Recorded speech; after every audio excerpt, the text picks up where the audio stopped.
Hi YouTube, welcome back. Well, the family has decided to form a mutiny, and if I don't get all of these tomatoes processed and out of the freezer so that they can have freezer space again, they're going to do something drastic. So today, I'm going to make spaghetti sauce.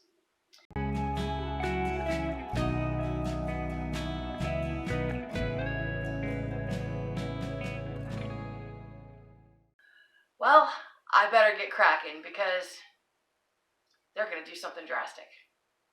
I don't know what, but they're going to do something drastic because they can't even put ice cream in there because it was so full. I've got about 30 pounds of tomatoes that I'm going to use for this recipe. Just this recipe. There's still more. But this is going to be my second attempt at a spaghetti type sauce. The first one was roasted marinara and it did not go well. You can check out that video if you so desire, if you haven't already.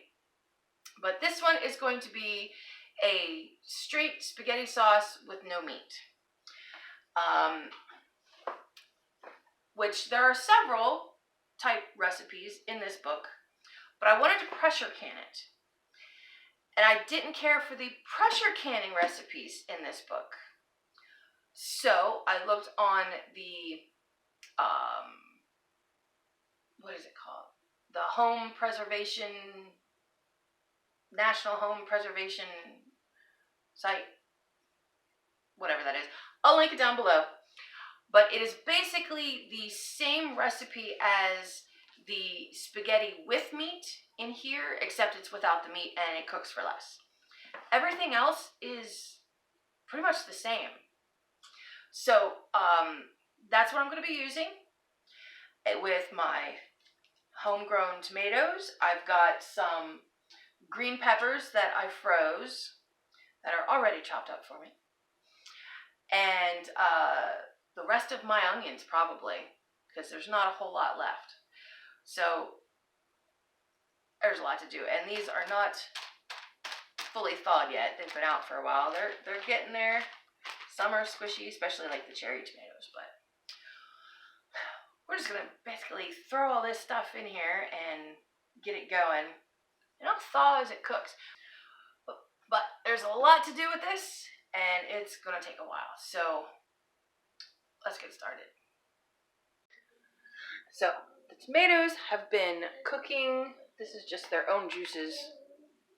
I actually drained a lot of the water type juices off. All I did was throw the tomatoes into the stock pot and cook it on medium low for a very long time while I was doing other stuff.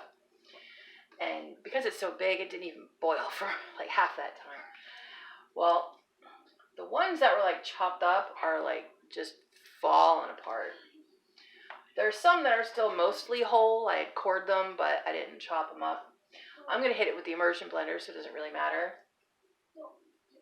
These have been cooking for a while, and they're definitely very soft. They're ready to blend up, and we're ready to deal with our peppers and onions and garlic, which I have sort of chopped up, some of it, most of it. Those I'm going to fry up in a frying pan with some olive oil and then add that into the sauce. And I'm going to blend the peppers and everything up too. That's why I didn't bother chopping them real small. And I'm going to get that started and be right back. Well, the garlic has been cooking in the olive oil for a minute. So now I'm going to add the peppers and onions.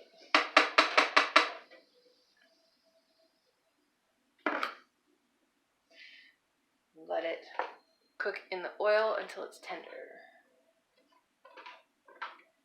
And then we're going to put it in the stock pot and blend it again. Oh. I've got nice smooth sauce. Pretty smooth. It's already thick. Doesn't need to thicken up anymore, really. But I'm going to go ahead and add my spices. It's just a mix of oregano, thyme, rosemary, those are all dried, and basil, all dried, fresh parsley, some paprika, salt, and pepper. And then after I put the veggies in, I'll add the brown sugar. And after I blend it, I'll add the bay leaves and let them sit in there for a little while before it's time to jar it up. All right, the veggies are all cooked and tender, and I put them into the sauce, blended it up, and now I've added 3 bay leaves, and I'm just gonna let that simmer for a little bit. It's pretty much at the texture that I would want it now. So it's just letting those flavors commingle and get to know each other for a little bit before we jar it up. Well, the sauce is all done. It's pretty thick. I pulled the bay leaves out, and now we're ready to jar.